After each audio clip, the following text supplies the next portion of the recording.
ഇനി നമ്മൾ ഡിസ്കസ് ചെയ്യുന്ന അടുത്തൊരു സെഷനാണ് സെഷൻ ബി. അതിൽ വന്നിട്ടുള്ളൊരു ക്വസ്റ്റ്യൻ സീറ്റോ എന്താണ് അത് എന്നുള്ളതാണ്. South east Asia treaty organisation 1954 സ്ഥാപിതമായൊരു സൈനിക സംഘടനയാണ് സീറ്റോ. ശീതയുദ്ധകാലത്ത് കമ്മ്യൂണിസത്തിൻ്റെ വ്യാപനം തടയുക എന്നതായിരുന്നു ഇതിൻ്റെയും പ്രധാന ലക്ഷ്യം. ഇത് രൂപീകരിക്കപ്പെടുന്നത് മനില ഉടമ്പടി, മനില പാക്റ്റ് അടിസ്ഥാനമാക്കിയിട്ടാണ് ഇത് രൂപീകരിക്കപ്പെടുന്നത്. 1977 ആയപ്പോഴേക്ക് ഈ സീറ്റോ പിരിച്ചുവിട്ടു.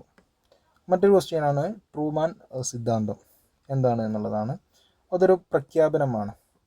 1947 അമേരിക്കൻ പ്രസിഡൻ്റായ ഹാരി എസ് ട്രൂമാൻ അദ്ദേഹം പ്രഖ്യാപിച്ച ഒരു വിദേശ നയമാണ് ട്രൂമാൻ ഡോക്ട്രൈൻ അല്ലെങ്കിൽ ട്രൂമാൻ സിദ്ധാന്തം എന്നറിയപ്പെടുന്നത്.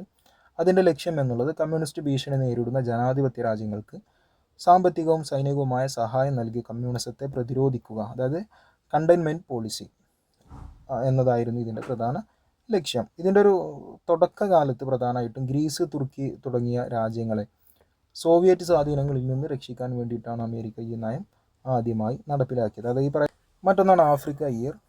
ആഫ്രിക്ക ഇയർ എന്നുള്ളത് 1960 ഈ ആഫ്രിക്ക ഇയർ എന്നുള്ളതുകൊണ്ട് ഉദ്ദേശിക്കുന്നത്. അപ്പോൾ ആഫ്രിക്ക ഇയർ എന്നുള്ളത് 1960, അതാണ് വൺ വേർഡ് ആൻസർ എന്നുള്ളത്.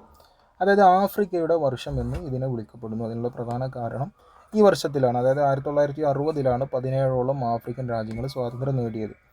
മാത്രമല്ല ഇത് ആഫ്രിക്കയിലെ കോളനി വാഴ്ചയുടെ അവസാനവും ദേശീയ വിമോചന പ്രസ്ഥാനങ്ങളുടെ വിജയവുമായി ഈ ഒരു വർഷത്തെ പ്രതിനിധീകരിച്ചു.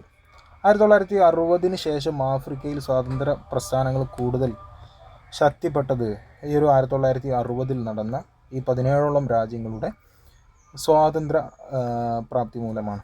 അപ്പോൾ ഈ 1960 എന്നുള്ളതാണ് ആഫ്രിക്ക ഇയർ എന്നുള്ളതുകൊണ്ട് പ്രധാനമായിട്ട് ഉദ്ദേശിക്കുന്നത്.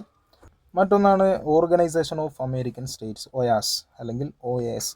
അമേരിക്കൻ ഭൂഖണ്ഡത്തിലെ രാജ്യങ്ങളുടെ പ്രാദേശിക കൂട്ടായ്മയായിട്ടാണ് OAS വരുന്നത്, അതായത് ഓർഗനൈസേഷൻ ഓഫ് അമേരിക്കൻ സ്റ്റേറ്റ്സ്. 1948 ബൊഗോട്ടയിൽ വെച്ചിട്ടാണ് ഇത് രൂപീകൃതമാകുന്നത്.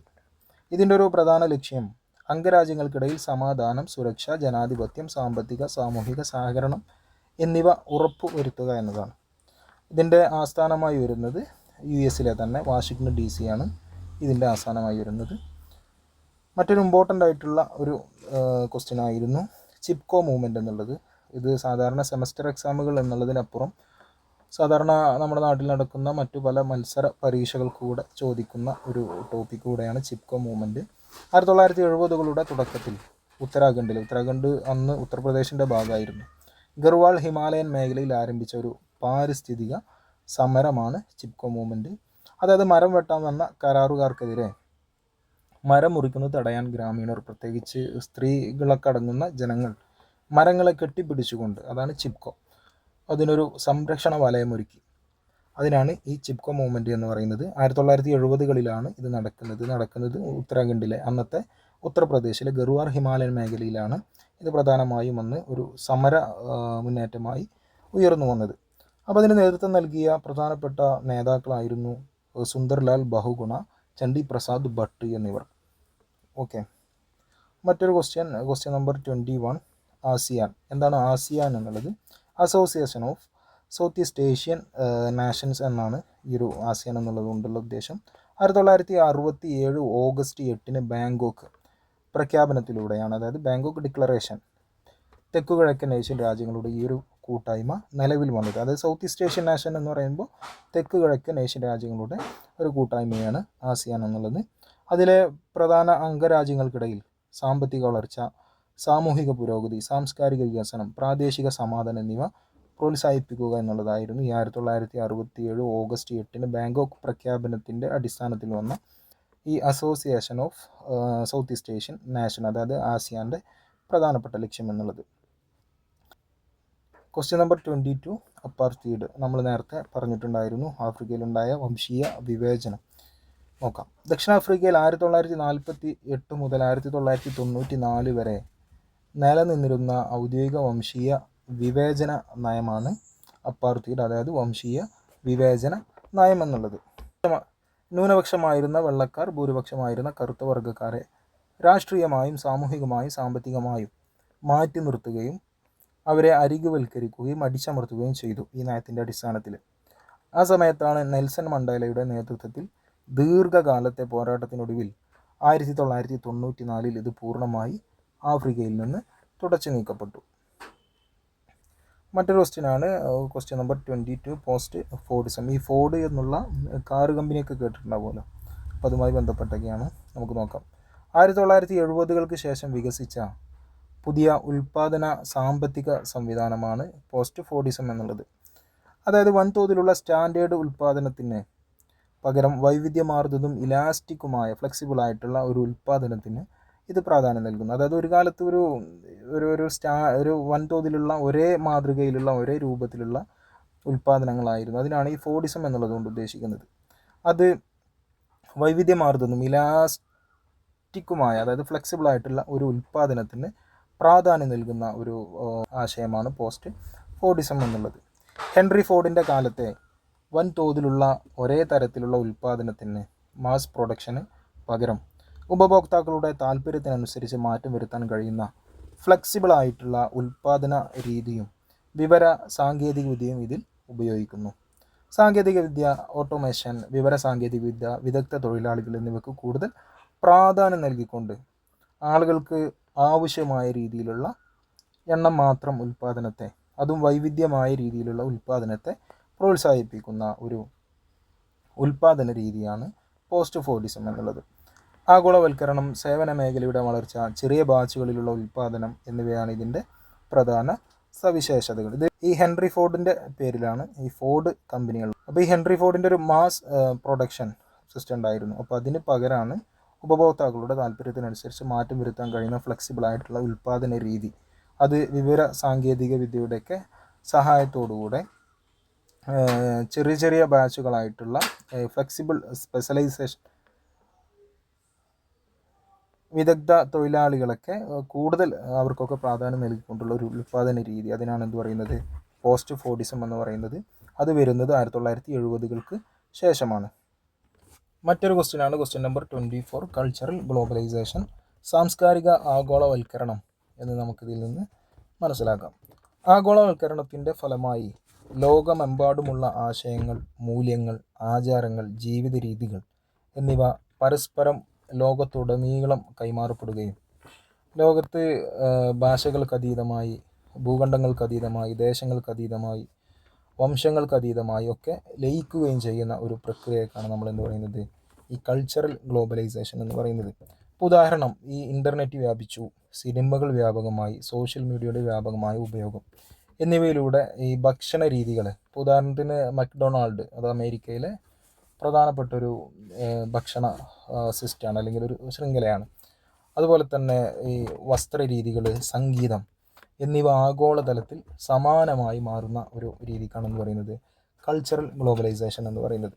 അതുപോലെ വിദേശ സിനിമകൾ, വിദേശ സംഗീതങ്ങൾ, അങ്ങനെ ഒരു സമൂഹത്തെ, സംസ്കാരത്തെ സംബന്ധിച്ചുള്ള എല്ലാതും അതൊരു ദേശാതിർത്തിക്കുള്ളിൽ മാത്രം പരിമിതപ്പെടാതെ ലോകത്തിൻ്റെ എല്ലാ ഭാഗത്തും അത് സർവ്വ സജീവമായി ഉപയോഗിക്കുകയും ആസ്വദിക്കുകയും അനുഭവിക്കുകയും ചെയ്യുന്ന ഒരു രീതിക്കാണ് എന്ത് പറയുന്നത്, കൾച്ചറൽ ഗ്ലോബലൈസേഷൻ എന്ന് പറയുന്നത്. ഇതൊരു ആഗോള സംസ്കാരം, ഗ്ലോബൽ കൾച്ചർ രൂപപ്പെടുത്തുന്നതിന് പ്രധാന കാരണമാകുന്നു. അതായത് ഏതെങ്കിലും ഒരു കൾച്ചർ ഒരു കാലത്ത് ഈ ഇതൊന്നും സർവ്വവ്യാപിയല്ലാത്തൊരു കാലത്ത് ഏതെങ്കിലും ഒരു ദേശത്തിൻ്റെ, ഒരു പ്രദേശത്തിൻ്റെ, ഒരു സംസ്കാരത്തിൻ്റെ മാത്രം പരിധിക്കുള്ളിൽ മാത്രം ഒതുങ്ങി നിന്നായിരുന്നു.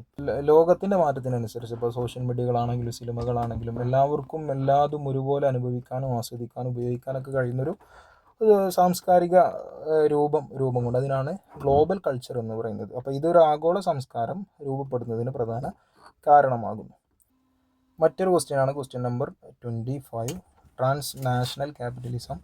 ദേശീയ അതിർത്തികൾ കടന്ന് പ്രവർത്തിക്കുന്ന ഒരു മൂലധന വ്യവസ്ഥയാണ് ട്രാൻസ് നാഷണൽ ക്യാപിറ്റലിസം എന്ന് പറയുന്നത്. മൂലധനവും ഉൽപ്പാദനവും ഏതെങ്കിലും ഒരു പ്രത്യേക രാജ്യത്തിൻ്റെ അതിരുകൾക്കുള്ളിൽ ഒതുങ്ങി നിൽക്കാതെ തന്നെ ആഗോളതലത്തിൽ വ്യാപിച്ചു കിടക്കുന്ന ആധുനിക മുതലാളിത്ത വ്യവസ്ഥയാണ് നമ്മൾ ഈ ഒരു ട്രാൻസ് നാഷണൽ ക്യാപിറ്റലിസം എന്നുള്ളത് കൊണ്ട് ഉദ്ദേശിക്കുന്നത്. നമുക്ക് നോക്കാം. ബഹുരാഷ്ട്ര കമ്പനികൾ, അതായത് MNCകൾ ലോകത്തിൻ്റെ വിവിധ ഭാഗങ്ങളിൽ അസംസ്കൃത വസ്തുക്കളും കുറഞ്ഞ കൂലിക്ക് തൊഴിലാളികളെയും കണ്ടെത്തി ഉൽപ്പാദനം നടത്തുകയും ആഗോള വിപണിയിൽ വിൽക്കുകയും ചെയ്യുന്നു. ഇപ്പോൾ നമ്മളെ നാടുകളിൽ തൊഴിലവസരങ്ങൾ വളരെ കുറവാണ്, പക്ഷെ അത്യാവശ്യം ഹ്യൂമൻ റിസോഴ്സ് നമ്മളെ നാടുകളിൽ ലഭ്യമാണ്. അപ്പോൾ വിദേശ കമ്പനികളൊക്കെ നമ്മുടെ നാടുകൾ പോലുള്ള ലോകത്തിൻ്റെ വിവിധ ഭാഗങ്ങളിൽ അസംസ്കൃത വസ്തുക്കൾ കണ്ടെത്തുകയും കുറഞ്ഞ കൂലിക്ക് തൊഴിലാളികളെ കണ്ടെത്തുകയും എന്നിട്ട് ലോകത്തിൻ്റെ വിവിധ ഭാഗങ്ങളിൽ ഉൽപ്പാദനം നടത്തുകയും അത് ആഗോള വിപണിയിലേക്ക് വിൽക്കുകയും ചെയ്യുന്ന ഒരു പ്രക്രിയ ഉണ്ടല്ലോ, അതിനാണ് ട്രാൻസ്നാഷണൽ ക്യാപിറ്റലിസം എന്ന് പറയുന്നത്. ഇതിലൂടെ പുതിയൊരു ആഗോള ഉന്നത സാമ്പത്തിക വർഗം, അതായത് ട്രാൻസ്നാഷണൽ ക്യാപിറ്റലിസ്റ്റ് ക്ലാസ് രൂപപ്പെടുന്നു. ഇത് രാജ്യങ്ങളുടെ സാമ്പത്തിക നയങ്ങളെപ്പോലും സ്വാധീനിക്കുന്നു. ഇന്ത്യ പോലുള്ള ഒരു രാജ്യത്ത് തുടങ്ങുന്ന മൾട്ടിനാഷണൽ കമ്പനികൾ, MNCകൾ, അപ്പോൾ അതിലിപ്പോൾ നമ്മുടെ നാട്ടിൻ്റെ ഒരു ജീവിത സാഹചര്യമൊക്കെ അനുസരിച്ച് വളരെ കുറഞ്ഞ ജീവിത ചെലവും കാര്യങ്ങളൊക്കെ ഉള്ളതുകൊണ്ട് തന്നെ കുറഞ്ഞ ശമ്പളത്തിന് ആളുകൾ കിട്ടുകയും ആ ആളുകളെ വെച്ച് അതത് നാടുകളിൽ നിന്ന് അസംസ്കൃത വസ്തുക്കൾ ശേഖരിച്ചുകൊണ്ട് ഉൽപ്പാദനം നടത്തുകയും അത് ലോകത്തിൻ്റെ വിവിധ ആഗോള വിപണിയിൽ വിൽക്കുകയും ചെയ്യുന്ന ഒരു പ്രക്രിയക്കാണ് നമ്മൾ ചുരുക്കി പറഞ്ഞാൽ എന്ത് പറയാം, ട്രാൻസ്നാഷണൽ ക്യാപിറ്റലിസം എന്ന് പറയുന്നത്. അപ്പോൾ ഇതിലൂടെ പുതിയൊരു ആഗോള ഉന്നത സാമ്പത്തിക വർഗം രൂപപ്പെടുകയും ഇത് രാജ്യങ്ങളുടെ തന്നെ സാമ്പത്തിക നയങ്ങളെപ്പോലും വളരെ വളരെ വിപുലമായ രീതിയിൽ സ്വാധീനിക്കപ്പെടുകയും ചെയ്യുന്നു എന്നുള്ളതാണ്. ഇനി ഡിസ്കസ് ചെയ്യുന്നത് സെഷൻ C ആണ്. അതിൽ വന്ന ഫസ്റ്റ് ക്വസ്റ്റ്യൻ വിയറ്റ്നാം വാറുമായി ബന്ധപ്പെട്ട്, വിയറ്റ്നാം വാർ പൊട്ടിപ്പുറപ്പെടുന്നതിന് പിന്നിലുണ്ടായിട്ടുള്ള പൊളിറ്റിക്കൽ ആൻഡ് ഐഡിയോളജിക്കൽ റീസൺസ് അത് എന്താണ് എന്നുള്ളതാണ്. അതിനു മുമ്പ് നമുക്ക് വിയറ്റ്നാമിൻ്റെ ഒരു രാഷ്ട്രീയ സാമൂഹിക രീതി എങ്ങനെയാണ് എന്ന് മനസ്സിലാക്കൽ വളരെ ഇമ്പോർട്ടൻ്റ് ആണ്. ജസ്റ്റ് നമുക്കൊന്ന് നോക്കാം എന്തുകൊണ്ടാണ് വിയറ്റ്നാം യുദ്ധം ഉണ്ടായത്. വിയറ്റ്നാം എന്നുള്ളത് ഫ്രഞ്ച് ഭരണത്തിന് കീഴിലായിരുന്നു. ഫ്രഞ്ച് ഭരണത്തിന് കീഴിൽ സ്വതന്ത്രമായ വിയറ്റ്നാം 2 ഭാഗങ്ങളായിട്ട് വിഭജിക്കപ്പെട്ടു. അതിൽ ഉത്തര വിയറ്റ്നാം, നോർത്ത് വിയറ്റ്നാം കമ്മ്യൂണിസ്റ്റ് ഭരണകൂടവും അതുപോലെ തന്നെ ദക്ഷിണ വിയറ്റ്നാം, അതായത് സൗത്ത് വിയറ്റ്നാം അമേരിക്കയുടെ പിന്തുണ ഉള്ള ഒരു ഭരണകൂടമായിരുന്നു ഭരണം നടത്തുന്നത്. സ്വാഭാവികമായിട്ടും അമേരിക്കയും സോവിയറ്റ് യൂണിയനും തമ്മിൽ ശീതയുദ്ധം നടക്കുന്നത് ആ സമയത്താണ്. അപ്പോൾ അമേരിക്ക സ്വാഭാവികമായും കമ്മ്യൂണിസത്തെ എതിർത്തു, സോവിയറ്റ് യൂണിയൻ കമ്മ്യൂണിസത്തെ പിന്തുണച്ചു. കമ്മ്യൂണിസത്തിൻ്റെ വ്യാപനത്തിനും അതിൻ്റെ പ്രചാരണത്തിനും വേണ്ടിയുള്ള എല്ലാ പിന്തുണയും സോവിയറ്റ് യൂണിയൻ നൽകി. ആ സമയത്താണ് ഉത്തര വിയറ്റ്നാം രാജ്യം ഒന്നിപ്പിക്കാനുള്ള ശ്രമങ്ങൾ തുടങ്ങുന്നത്. അതായത് ഉത്തര വിയറ്റ്നാം എന്ന് പറയുമ്പോൾ കമ്മ്യൂണിസ്റ്റ് ഭരണകൂടത്തിൻ്റെ കീഴിലുള്ള വിയറ്റ്നാം എല്ലാവരെയും ഒരുമിച്ചിരുത്തി ഒരേ രാജ്യമായി എല്ലാവരെയും ഒന്നിച്ച് കൊണ്ടുപോകാനുള്ള ഒരു രാജ്യമായി തീർന്നു. അതായത് കമ്മ്യൂണിസ്റ്റ് ഭരണത്തിന് കീഴിലുള്ള ഉത്തര വിയറ്റ്നാം എല്ലാവരെയും ഒന്നിച്ചിരുത്തി ഒരു രാജ്യമായി ഒരുമിച്ച് കൊണ്ടുപോകാനുള്ള ശ്രമങ്ങൾ തുടങ്ങുന്നത്. അപ്പോൾ സ്വാഭാവികമായും അമേരിക്കക്ക് അത് വലിയ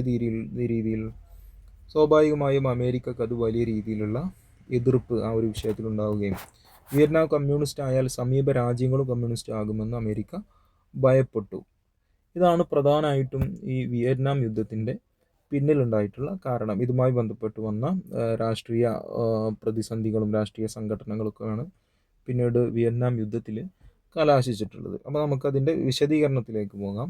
അപ്പോൾ ശീതയുദ്ധ രാഷ്ട്രീയവും ചേരിതിരിവും.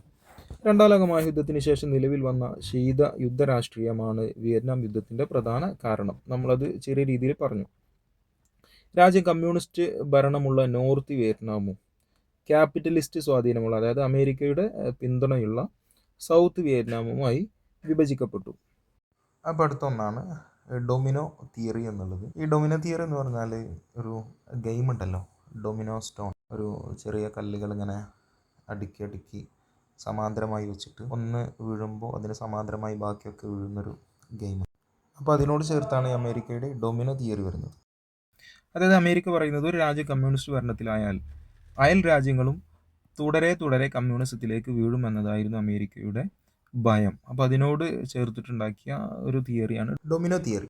ഇത് തടയാൻ സൗത്ത് വിയറ്റ്നാമിനെ ഈ കമ്മ്യൂണിസത്തിൽ നിന്ന് സംരക്ഷിക്കേണ്ടത് അമേരിക്കയുടെ രാഷ്ട്രീയ ആവശ്യമായിരുന്നു. അതായത് നോർത്ത് വിയറ്റ്നാമിൻ്റെ നേതൃത്വത്തിലുള്ള ഈ ഐക്യശ്രമത്തെ തടയേണ്ടതും സൗത്ത് വിയറ്റ്നാം കമ്മ്യൂണിസ്റ്റ് വിയറ്റ്നാമിൽ ലയിക്കുന്നതിനെ സംരക്ഷിക്കേണ്ടതും തടയേണ്ടതും അമേരിക്കയുടെ രാഷ്ട്രീയ ആവശ്യമായിരുന്നു. അപ്പോൾ അതിനു വേണ്ടിയിട്ടാണ് അമേരിക്ക ഒരു ഡൊമിനോ തിയറി എന്നുള്ളൊരു പൊളിറ്റിക്കൽ തിയറി ആവിഷ്കരിക്കുന്നത്. മറ്റൊന്ന് ആശയ പോരാട്ടമാണ്. ഹോ ചി മിൻ അതാണ് കമ്മ്യൂണിസ്റ്റ് വിയറ്റ്നാമിൻ്റെ ഏറ്റവും പ്രധാനപ്പെട്ട നേതാവ് എന്നുള്ളത്. അദ്ദേഹത്തിൻ്റെ നേതൃത്വത്തിലുള്ള കമ്മ്യൂണിസ്റ്റ് ആശയങ്ങളും പാശ്ചാത്യ രാജ്യങ്ങളുടെ പിന്തുണയുള്ള മുതലാളിത്ത ജനാധിപത്യ ആശയങ്ങളും തമ്മിലുള്ള പ്രത്യയശാസ്ത്രപരമായ യുദ്ധമായിരുന്നു ഇത്. അപ്പോൾ നമ്മൾ ഈ ചോദ്യത്തിൽ കണ്ടതുപോലുള്ള ഐഡിയോളജിക്കലായിട്ടുള്ള കാരണം എന്തായിരുന്നു എന്നുള്ളതിന് നമുക്ക് കിട്ടുന്നൊരു ആൻസറാണ് എന്ത്, ഹോച്ചിമിന്നിൻ്റെ നേതൃത്വത്തിലുള്ള കമ്മ്യൂണിസ്റ്റ് ആശയങ്ങളും അതിൻ്റെ അപ്പുറത്ത് തന്നെ പാശ്ചാത്യ രാജ്യങ്ങളുടെ പിന്തുണയുള്ള ക്യാപിറ്റലിസ്റ്റ്, അതായത് മുതലാളിത്ത ജനാധിപത്യ ആശയങ്ങളും തമ്മിലുള്ള പ്രത്യയശാസ്ത്രപരമായ യുദ്ധമായിരുന്നു വിയറ്റ്നാം യുദ്ധം എന്നുള്ളത്. ഫ്രാൻസിൽ നിന്ന് സ്വാതന്ത്ര്യം നേടിയ ശേഷം വിഭജിക്കപ്പെട്ട വിയറ്റ്നാമിനെ വീണ്ടും ഒന്നിപ്പിക്കാനുള്ള പ്രധാന കാരണങ്ങളിലൊന്ന്. അപ്പോൾ ഇത്രയാണ് വിയറ്റ്നാം യുദ്ധവുമായി ബന്ധപ്പെട്ട് അതിൻ്റെ പിന്നിലുണ്ടായിട്ടുള്ള രാഷ്ട്രീയപരമായ ആശയപരമായ കാരണങ്ങൾ എന്നുള്ളത്. മറ്റൊരു ക്വസ്റ്റ്യനാണ് NAM. നമ്മൾ നേരത്തെ പറഞ്ഞിട്ടുണ്ടായിരുന്നു, നോൺ അലൈഡ് മൂവ്മെൻറ്റ്, അതായത് ചേര പ്രസ്ഥാനം. അതിൻ്റെ മേജർ ഒബ്ജക്റ്റീവ്സ് അത് എന്തൊക്കെയായിരുന്നു എന്നുള്ളതാണ്. ഫസ്റ്റ് പറയുന്നത് ശീതയുദ്ധ ചേരികളിൽ നിന്നുള്ള അകലം. അതായത് കോൾഡ് വാറുമായി ബന്ധപ്പെട്ട് ലോകത്തെ പ്രധാന രാജ്യങ്ങളൊക്കെ 2 ചേരികളായി നിന്നിരുന്ന ഒരു സമയത്താണ് ഈ NAM രൂപീകരിക്കുന്നത്. അപ്പോൾ പ്രധാനമായിട്ടും അതിൻ്റെ ഒരു പ്രധാന ആശയം എന്നുള്ളത് തന്നെ, പ്രധാന ലക്ഷ്യം എന്നുള്ളത് തന്നെ എന്തായിരുന്നു? ശീതയുദ്ധ ചേരികളിൽ നിന്നുള്ള അകലം എന്നുള്ളതായിരുന്നു. USA, സോവിയറ്റ് യൂണിയൻ എന്നീ 2 വൻ ശക്തി ചേരികളിൽ ഒപ്പവും ചേരാതെ സ്വതന്ത്രമായ വിദേശനയം ഉയർത്തിപ്പിടിക്കുക എന്നുള്ളതായിരുന്നു നോൺ അലൈഡ് മൂവ്മെൻറ്റിൻ്റെ ഭാഗമായി ഒപ്പുവെച്ച രാജ്യങ്ങളുടെ പ്രധാനപ്പെട്ട ലക്ഷ്യം എന്നുള്ളത്. മറ്റൊന്ന് കൊളോണിയലിസ്റ്റ് വിരുദ്ധത. ലോകത്തിൻ്റെ വിവിധ ഭാഗങ്ങളിൽ നിലനിൽക്കുന്ന സാമ്രാജ്യത്വം, കൊളോണിയലിസം, വംശീയ വിവേചനം, നമ്മൾ നേരത്തെ പറഞ്ഞല്ലോ അല്ലേ, അപ്പാർത്തീഡ് എന്നിവയെ പൂർണ്ണമായി നിരാകരിക്കുക, അതിനെ എതിർക്കുക എന്നുള്ളതാണ് NAMൻ്റെ മറ്റൊരു ഒബ്ജക്റ്റീവ്. ദേശീയ പരമാധികാരം. പുതുതായി സ്വാതന്ത്ര്യം നേടിയ ഏഷ്യൻ ആഫ്രിക്കൻ രാജ്യങ്ങളുടെ പരമാധികാരവും പ്രാദേശിക അഖണ്ഡതയും സംരക്ഷിക്കുക. മറ്റൊന്ന് ആഗോള സമാധാനവും സാമ്പത്തിക വളർച്ചയും. അന്താരാഷ്ട്ര തർക്കങ്ങൾ യുദ്ധമില്ലാതെ സമാധാനപരമായി പരിഹരിക്കുക. വികസ്വര രാജ്യങ്ങൾക്കിടയിൽ സാമ്പത്തിക സഹകരണവും പുതിയൊരു അന്താരാഷ്ട്ര സാമ്പത്തിക ക്രമവും കെട്ടിപ്പടുക്കുക. അപ്പോൾ അതിൻ്റെ ഭാഗമായിട്ടാണ് NIEO, new international economic order, ആ ഒരു സിസ്റ്റത്തെ, അതായത് ആ ഒരു സാമ്പത്തിക ക്രമത്തെ കെട്ടിപ്പടുക്കുക എന്നുള്ളതായിരുന്നു NAMൻ്റെ മറ്റൊരു പ്രധാനപ്പെട്ട ലക്ഷ്യം എന്നുള്ളത്. മറ്റൊരു ക്വസ്റ്റ്യനാണ് എവല്യൂഷൻ ഓഫ് ന്യൂക്ലിയർ ഡിസാർമമെൻറ്റുമായി ബന്ധപ്പെട്ട്, അതിൻ്റെ ശ്രമങ്ങളുമായി ബന്ധപ്പെട്ടിട്ടുള്ള ഹിസ്റ്റോറിക്കൽ എവല്യൂഷൻസ്, അതാണ് ഡിസ്കസ് ചെയ്യുന്നത്. ആദ്യകാല ശ്രമങ്ങൾ നടക്കുന്നത് 1950-60 കാലഘട്ടത്തിലാണ്. ഹിരോഷിമ നാഗസാക്കി ദുരന്തങ്ങൾക്ക് ശേഷം ആണവായുധങ്ങൾക്കെതിരെ ആഗോള തലത്തിൽ പ്രതിഷേധം ഉയർന്നു. ഇതിൻ്റെ ഫലമായി 1963 അന്തരീക്ഷത്തിലുള്ള ആണവ പരീക്ഷണങ്ങൾ നിരോധിച്ചുകൊണ്ട് PTBT, partial test ban treaty ഒപ്പുവെക്കപ്പെട്ടു. അപ്പോൾ PTBT ഒപ്പുവെക്കപ്പെടുന്നു 1963. അതിൻ്റെ പ്രധാനപ്പെട്ട ഒരു ലക്ഷ്യം എന്നുള്ളത് അന്തരീക്ഷത്തിലുള്ള ആണവ പരീക്ഷണങ്ങൾ നിരോധിക്കുക എന്നുള്ളതായിരുന്നു. മറ്റൊന്നാണ് NPT, 1968. ആണവായുധങ്ങളുടെ വ്യാപനം തടയുന്നതിനായി 1968 nuclear non proliferation treaty NPT കൊണ്ടുവന്നു. എന്നാൽ ഇത് വൻ ശക്തികൾക്ക് അനുകൂലമായ വിവേചനപരമായ കരാറാണെന്ന വിമർശനം ഉയർന്നു. പിന്നെ മറ്റൊന്നാണ് ശീതയുദ്ധകാല കരാറുകൾ. അമേരിക്കയും സോവിയറ്റ് യൂണിയനും തമ്മിലുള്ള ആണവായുധ മത്സരം കുറയ്ക്കുന്നതിനായി SALT I, SALT II, strategic arm limitation talks കരാറുകളും പിന്നീട് ആയുധങ്ങൾ വെട്ടിക്കുറക്കാൻ START കരാറുകളും ഒപ്പുവെച്ചു. അതുമായി ബന്ധപ്പെട്ട് വന്നിട്ടുള്ള ഏറ്റവും പുതിയ ആധുനിക ശ്രമങ്ങൾ എന്നുള്ളത് എല്ലാത്തരം ആണവ പരീക്ഷണങ്ങളും നിരോധിക്കാൻ 1996 CTBT കൊണ്ടുവന്നെങ്കിലും പല പ്രമുഖ രാജ്യങ്ങളും ഇത് അംഗീകരിച്ചില്ല.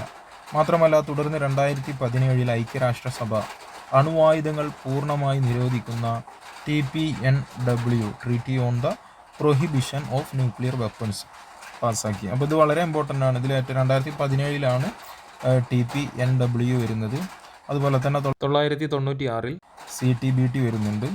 അതുപോലെ 1968 NPT വരുന്നുണ്ട്. അതുപോലെ തന്നെ 1963 PTBT വരുന്നുണ്ട്. ഇത് വളരെ ഇമ്പോർട്ടൻ്റ് ആണ്. ജസ്റ്റ് ഒന്ന് നോക്കി പോവുക എന്നുള്ളതാണ് ഈ ഒരു ഭാഗം മനസ്സിലാക്കാൻ ഏറ്റവും പ്രധാനമായി നമ്മൾ ശ്രദ്ധിക്കേണ്ടത്.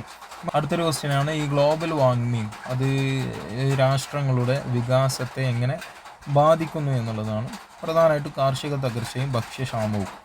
വികസ്വര രാജ്യങ്ങളിലെ ഭൂരിഭാഗം ജനങ്ങളും കൃഷിയെ ആശ്രയിച്ചാണ് ജീവിക്കുന്നത്. ആഗോളതാപനം മൂലം പെയ്യുന്ന അസമയത്തുള്ള മഴയും കടുത്ത വരൾച്ചയും കാർഷിക മേഖലയെ തകർക്കുകയും ഭക്ഷ്യക്ഷാമത്തിന് കാരണമാവുകയും ചെയ്യുന്നു. മറ്റൊരു ഇമ്പാക്റ്റാണ് പ്രകൃതി ദുരന്തങ്ങളുടെ ആധിക്യം. ചുഴലിക്കാറ്റുകൾ, അപ്രതീക്ഷിത വെള്ളപ്പൊക്കം, സമുദ്രനിരപ്പ് ഉയരൽ എന്നിവ വികസ്വര രാജ്യങ്ങളെയാണ് ഏറ്റവും കൂടുതൽ ബാധിക്കുന്നത്. ഇത് വലിയ തോതിലുള്ള ജീവഹാനിക്കും സാമ്പത്തിക നഷ്ടത്തിനും വഴിവെക്കുന്നു. മറ്റൊന്ന് ആരോഗ്യ പ്രശ്നങ്ങളും പട്ടിണിയും. താപനില ഉയരുന്നതോടെ പകർച്ചവ്യാധികൾ പടർന്നു പിടിക്കുന്നു. കൂടാതെ കുടിവെള്ളക്ഷാമം രൂക്ഷമാകുന്നത് ജനങ്ങളുടെ ആരോഗ്യത്തെയും ജീവിത നിലവാരത്തെയും മോശമായി ബാധിക്കുന്നു. മറ്റൊന്ന് സാമ്പത്തിക ഭാരവും അഭയാർത്ഥി പ്രശ്നവും. ദുരന്തങ്ങളെ പ്രതിരോധിക്കാനുള്ള ആധുനിക സാങ്കേതിക വിദ്യകളോ സാമ്പത്തിക ഭദ്രതയോ ഈ രാജ്യങ്ങൾക്കില്ല. കാലാവസ്ഥാ വ്യതിയാനം കാരണം ലക്ഷക്കണക്കിന് ആളുകൾ സ്വന്തം നാട് ഉപേക്ഷിച്ചുകൊണ്ട് കാലാവസ്ഥാ അഭയാർത്ഥികൾ ക്ലൈമാറ്റ് റെഫ്യൂജീസ് ആയി മാറുന്നു. അപ്പോൾ നമ്മൾ ശ്രദ്ധിക്കേണ്ട കാര്യം, വളരെ ഇമ്പോർട്ടൻ്റ് ആയിട്ട് നമ്മൾ ഓർത്ത് വെക്കേണ്ട ഒരു കാര്യം, ഈ ഗ്ലോബൽ വാർമിംഗ് ലോകരാജ്യങ്ങളുടെ വികാസങ്ങളെ എങ്ങനെ ബാധിക്കുന്നു എന്നതിനുള്ള പ്രധാനപ്പെട്ട 4 പോയിന്റുകളാണ് നമ്മൾ പറഞ്ഞത്. ഒന്ന് കാർഷിക തകർച്ചയും ഭക്ഷ്യക്ഷാമവും, അതുപോലെ തന്നെ പ്രകൃതി ദുരന്തങ്ങളുടെ ആധിക്യം, ആരോഗ്യ പ്രശ്നങ്ങളും പട്ടിണിയും, സാമ്പത്തിക ഭാരവും അഭയാർത്ഥി പ്രശ്നങ്ങളും. ഇതൊക്കെയാണ് ഈ ആഗോളതാപനം വഴി ലോകരാജ്യങ്ങളുടെ വളർച്ചയെ ബാധിക്കുന്ന പ്രധാനപ്പെട്ട കാര്യങ്ങൾ എന്നുള്ളത്. മറ്റൊരു ക്വസ്റ്റ്യനാണ് ഈ ബാൻഡൂങ് കോൺഫറൻസുമായി ബന്ധപ്പെട്ട് അതിൻ്റെ സിഗ്നിഫിക്കൻസ് എന്താണ് എന്നുള്ളത് നോക്കാം. ആഫ്രോ ഏഷ്യൻ ഐക്യം 1955 ഇന്തോനേഷ്യയിലെ ബാൻഡൂങ്ങിൽ വെച്ച് നടന്ന ഈ സമ്മേളനത്തിൽ, അപ്പോൾ ബാൻഡൂങ് കോൺഫറൻസ് നടക്കുന്നത് 1955 ഇന്തോനേഷ്യയിൽ വെച്ചാണത് നടക്കുന്നത്. പുതുതായി സ്വാതന്ത്ര്യം നേടിയ 29 ഏഷ്യൻ ആഫ്രിക്കൻ രാജ്യങ്ങൾ പങ്കെടുത്തു. അപ്പോൾ അതിൽ പങ്കെടുത്ത രാഷ്ട്രങ്ങളുടെ എണ്ണം 29. ഓക്കെ, ഇത് ഈ 2 ഭൂഖണ്ഡങ്ങളിലെ രാജ്യങ്ങളുടെ ഐക്യത്തിൻ്റെ പ്രതീകമായിരുന്നു. മറ്റൊന്ന് NAMൻ്റെ അടിത്തറ. ചേരിചേര പ്രസ്ഥാനം രൂപീകരിക്കുന്നതിലേക്ക് നയിച്ച ആശയപരമായ അടിത്തറ പാകിയത് ബാൻഡൂങ് കോൺഫറൻസാണ്. മറ്റൊന്ന് പഞ്ചശീല തത്വങ്ങൾ. അന്താരാഷ്ട്ര ബന്ധങ്ങൾ മെച്ചപ്പെടുത്തുന്നതിനായി പരസ്പര ബഹുമാനത്തിലും സമാധാനപരമായ സഹവർത്തിത്വത്തിലും അധിഷ്ഠിതമായ പഞ്ചശീല തത്വങ്ങൾ ഈ സമ്മേളനത്തിൽ ചർച്ച ചെയ്യപ്പെടുകയും അംഗീകരിക്കപ്പെടുകയും ചെയ്തു. ലാസ്റ്റ് വൺ, ആഗോള രാഷ്ട്രീയത്തിലെ മാറ്റം.